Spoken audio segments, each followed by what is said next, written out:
Every prayer you ever whispered in the darkness of your room, every moment your soul in despair pleaded for help, every time your eyes searched the vastness of the firmament, wondering if anyone was actually listening, you were, in fact, conversing with something. However, according to the deepest spiritual investigations, according to the clairvoyant vision that penetrates the veils of material existence, what you were talking to was not what you were taught in the school benches of traditional religion. It is not an elder sitting on a celestial throne, nor a cosmic judge tallying your errors and successes in a golden book, nor even a separate being, observing from an immeasurable distance, arbitrarily deciding whether you are deserving of mercy or severe punishment. What spiritual science reveals, what figures like Rudolf Steiner accessed by reading the eternal Akashic Records, shatters every simplistic dogma, every rigid doctrine, and every comfortable image that humanity, in its spiritual infancy, created to make the infinite something manageable by the finite mind. And once the human soul understands what Rudolf Steiner truly saw, what God truly is, the nature of prayer is transfigured, life itself is altered, and the structure of reality is reorganized before its perception. For the truth is simultaneously simpler and more overwhelming than any religious institution dared to tell you. The divine is not observing you as an external spectator. The divine is not judging you with human criteria. The divine is not even separate from you. And this is not a New Age blasphemy, nor an empty spiritual rebellion. This is the fundamental realization that arises when human consciousness touches the source of all consciousness, when the ultimate question is asked and an answer is received that makes the ego weep, not from fear, but from a profound and ancient recognition. You have searched for God in stone temples, in musty sacred books, in distant clouds, but hidden wisdom finds the divine in the last place where external religion told you to look, the only place that, once understood, changes everything. And today, through the lens of anthroposophy and esoteric truth, you will understand. The illusion-shattering discovery is that by accessing cosmic memory, by touching the spiritual substance of the universe, something emerges that initially terrifies the intellect accustomed to separation. God, the primordial source, is not a being in the sense of an individualized entity among others. God is being itself. It is not a separate consciousness. It is consciousness itself. It is not a creator separate from his creation like a craftsman from his work, but rather the creative force that becomes the creation itself. How could the divine, the Father of whom Christ spoke, not be a separate personality to whom one can ask, please or displease? The answer lies in understanding that the divine is the life force that animates the dance of every atom, the consciousness that experiences reality through every human soul, the love that weaves the connection between all things manifest and unmanifest. You do not find the divine by looking upward, outward. You find it by turning inward, to the inner sanctuary, for it is there that the divine experiences itself through you. Think about what this means. Allow this thought to permeate your etheric body. In every moment of your existence, you are not being assisted by God. You are being experienced as God. Your consciousness is not an isolated fragment of divine consciousness. It is divine consciousness focused through the lens of your individual experience, limited only by perception, not by essence. When asked, if the divine is not separate, to whom am I praying? Steiner's answer echoes through the spiritual worlds. You are praying to your own higher nature, to the God that resides within you, buried beneath the illusion of separation. Prayer is not a petition to another. It is an alignment with what you truly are. It is the drop of water remembering its moisture. To make this radical truth comprehensible to the concrete mind, we use the primordial metaphor of the ocean and the wave. Each human soul is like a wave in an infinite ocean. The wave appears separate, possessing its distinctive movement, its height, its shape, its apparent identity. But it never, at any moment, ceases to be the ocean. It cannot be separated from the ocean, for its very substance is the water of the ocean. It is the ocean expressing itself temporarily as a wave. The divine is the ocean. You are the wave. You appear separate, clothed in flesh and personal history, but you are made of the substance of God. You move with the movement of God. You exist within the existence of God. When a wave breaks on the shore and returns to the vastness, it doesn't go to another place. It merely remembers what it always was. This is why spiritual science reveals that you cannot be separated from God. Ontological separation is impossible. You can forget that you are the ocean. You can live in the illusion of aridity, but you cannot cease to be the ocean. What we call hell is not a geographical location of eternal punishment imposed by a cosmic tyrant. It is the excruciating illusion of separation while remaining, paradoxically, within the divine that has forgotten itself. Faced with human anguish, the inevitable question arises: if we are all manifestations of the divine, why do we suffer? Why does evil exist? Why does the source allow atrocities? The anthroposophical answer is profound and demands moral courage. The divine does not allow suffering as a passive observer. The divine experiences suffering through the parts of itself that have plunged into oblivion. Every pain you feel, the Logos feels. Every joy that expands your chest, the Logos experiences. You are the sensory organ through which the divine knows what it is to be human, what the density of matter is. Here, the revelation becomes even more radical. God is not a legislator who created arbitrary rules. God is the laws. The divine is the law of love, not a being who commands love one another, but love itself as a force, a law, a fundamental reality as undeniable as gravity in the physical world. You do not please or displease gravity. You align yourself with it and fly, or ignore it and fall. This fundamentally alters the understanding of morality, sin, and judgment. There is no wrathful God in heaven waiting to punish you for breaking rules. There is simply the natural consequence of acting against your own essential nature, against the fundamental law of love that constitutes your spiritual structure. Sin, in the esoteric view, is simply error. It is dissonance. It is the wave trying to move against the ocean current, creating turbulence and suffering not as punishment, but as a physical and spiritual result. Touching fire burns not because the fire judges you, but because that is the nature of fire. When you hurt another, you are literally hurting yourself, for there is only one consciousness experiencing reality through billions of perspectives. When you love another, you are loving yourself. This is not a poetic metaphor. It is pure metaphysics. This is why Christ said, "Love your neighbor as yourself, not as much as yourself, but as being yourself." Because at the deepest level, in the realms where truth is revealed, the other is you. Another wave in the same ocean, another expression of the same divine impulse.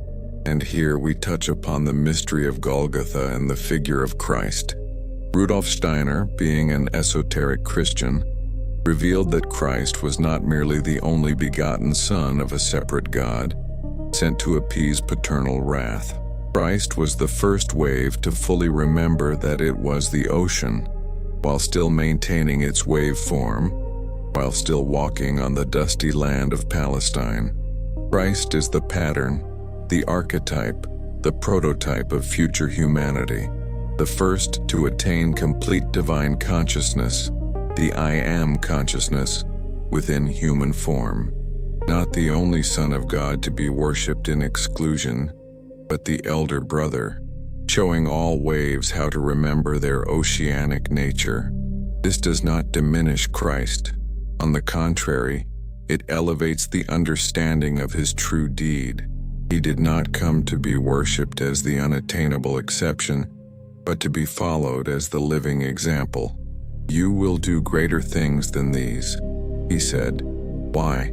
Because you are made of the same divine substance as he. Every human soul, anthroposophy reveals, is destined to attain Christ consciousness, to fully remember what one is, while still in form. This is the whole purpose of earthly existence. The divine knowing itself through infinite experiences, and then remembering itself through those same experiences.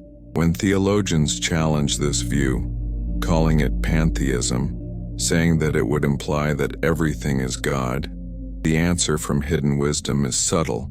It is not that everything in its raw form is the totality of God, but that everything is in God, is of God, and exists through God.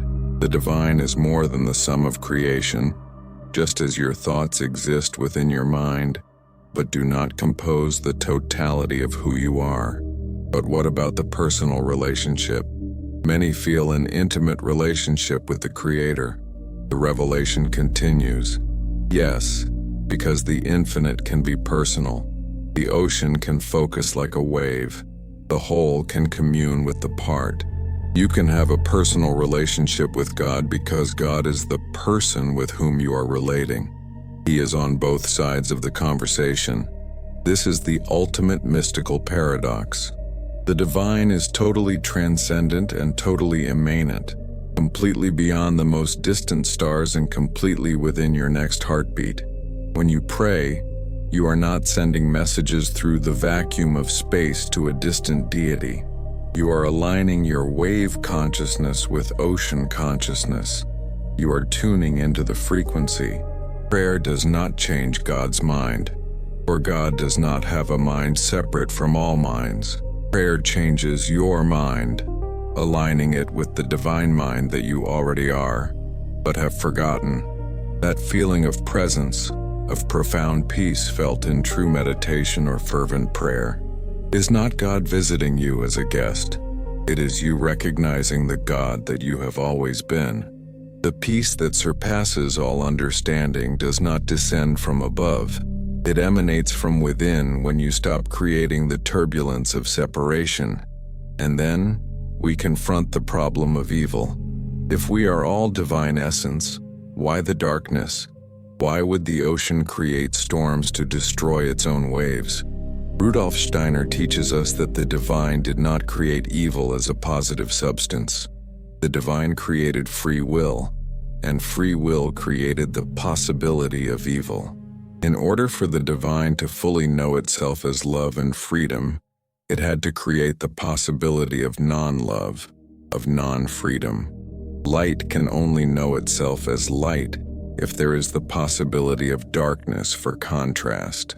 Each soul has received the supreme gift, the freedom to forget what it is. Why? Because the act of remembering has no meaning without forgetting. The return home has no joy without the journey away. Reunion has no sweetness without separation. Evil, from this spiritual perspective, is simply the degree to which consciousness has forgotten its divine nature. The darkest figures in history were not external demons. These were aspects of the divine so lost in the illusion of separation, so immersed in spiritual amnesia, that they could commit atrocities against their own collective being. This does not excuse evil, but it allows us to understand it as a pathology of the spirit, a severe amnesia.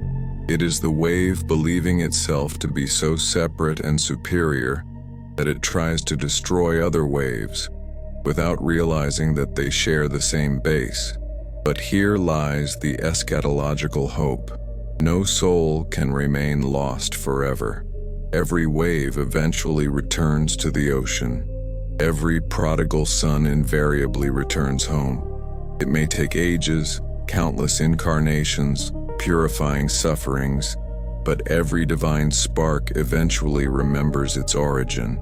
The purpose of existence is not a failed test. Why would the Absolute do this? Why fragment infinite consciousness into billions of limited perspectives? The answer that resonates from the mysteries is that the divine desired to experience itself, to express love, and to be loved.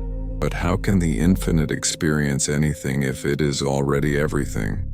Only by becoming finite. Only through limitation could the unlimited know itself in detail. You are the method by which God experiences humanity. Through your eyes, God sees the beauty of a sunset. Through your pain, God learns compassion. Through your joy, God knows vibrant happiness. Through your love, God experiences being loved. It is not a cruel game. It is not a court. It is God's way of experiencing every possible variation of existence. You are not being tested by God.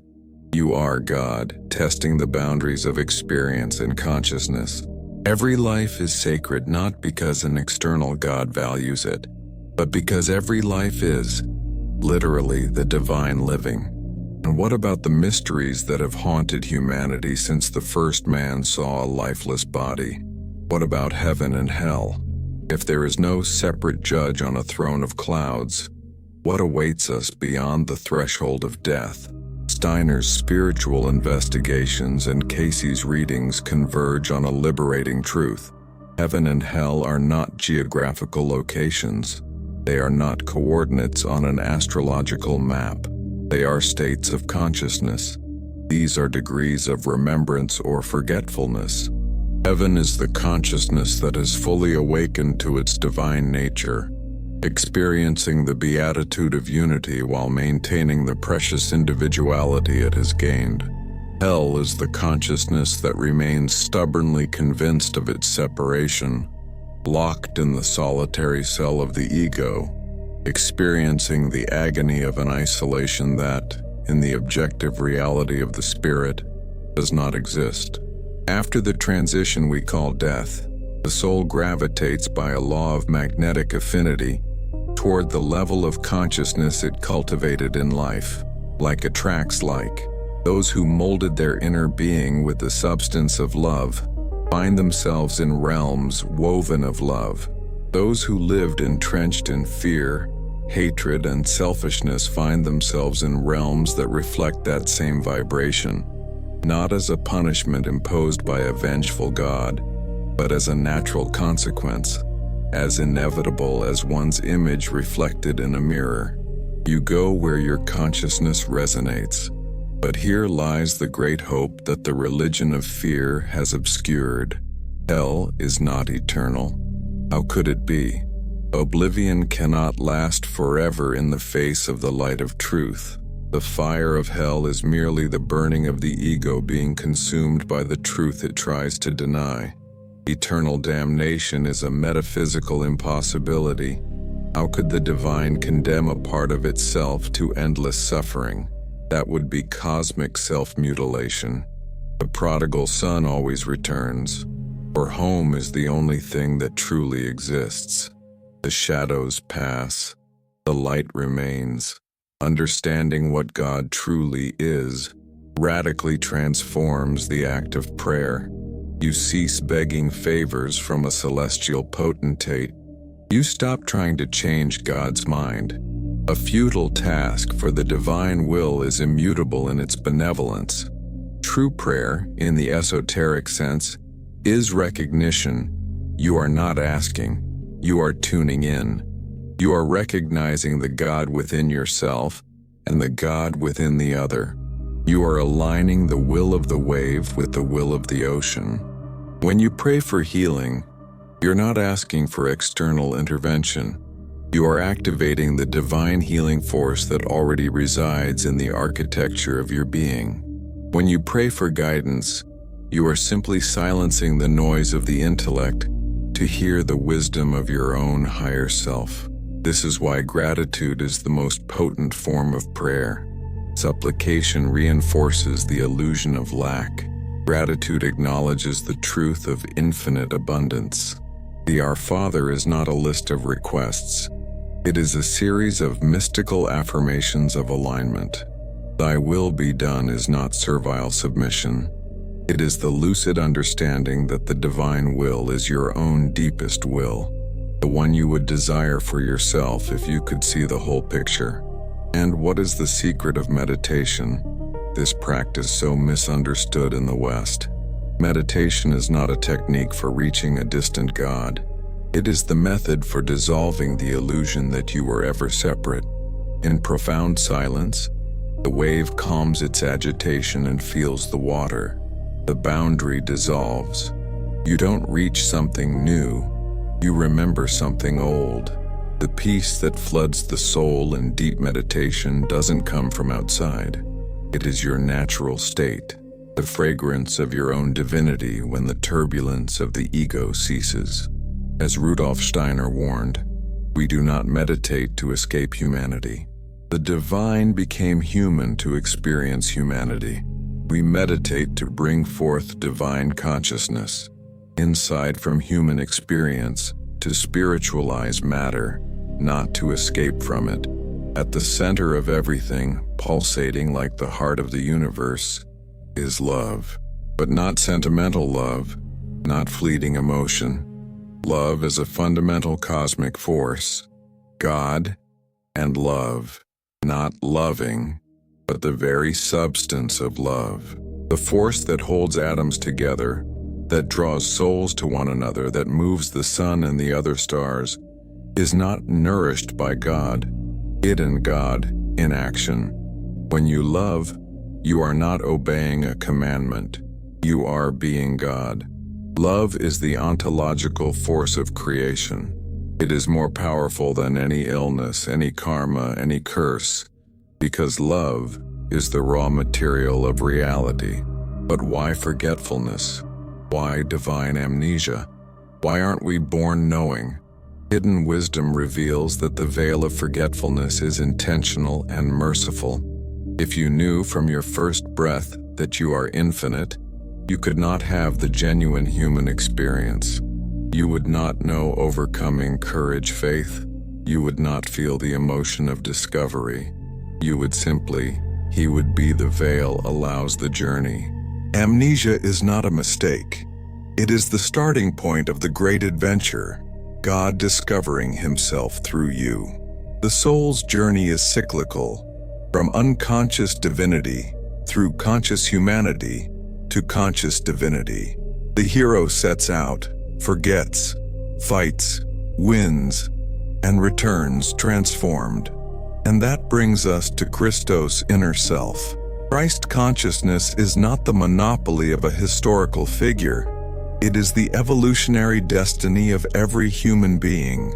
I and the Father are one, said Jesus. He was not claiming an exclusive divinity to exclude humanity, but demonstrating an inclusive divinity to inspire it.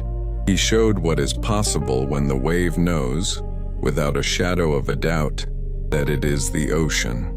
The second coming, so long awaited and so misinterpreted, is not the return of a man in the physical clouds, but the awakening of Christ consciousness within the etheric human soul.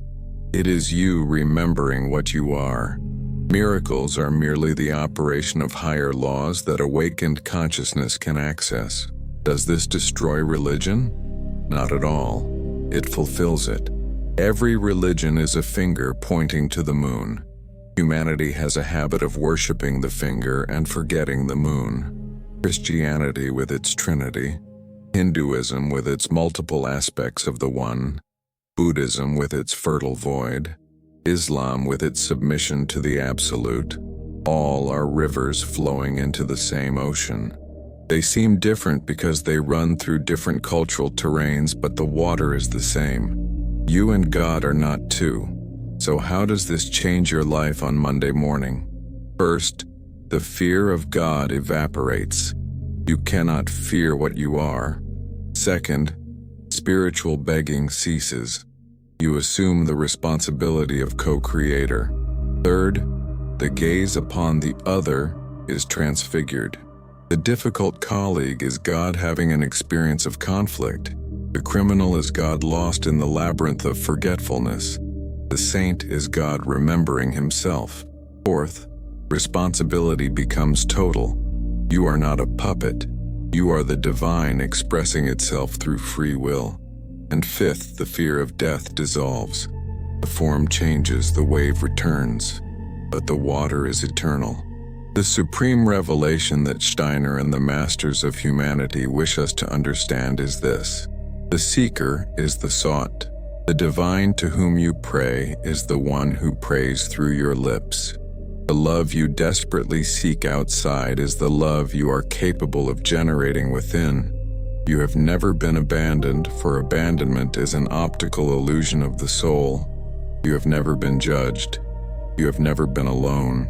The God you were taught, separate, distant, critical, was a childish attempt to understand the incomprehensible. But the real God, the God that spiritual science reveals, is intimate, immediate, identical to your deepest self. The search is over, not because you found something new, but because you recognized what has always been there. The wave remembered the ocean. The dreamer is awakening in the midst of the dream. And what you are in truth and spirit is far greater than any dogma dared to whisper. You are not merely a child of God. You are God living the human adventure. Welcome home, to the truth that has always been yours. Welcome to the supreme freedom of knowing that you and the Father are one. And in this recognition, find the peace you sought, not in distant heavens, but in the silence of your own heart, as close as your next breath. For this consciousness that now reads these words, that is God knowing himself through you.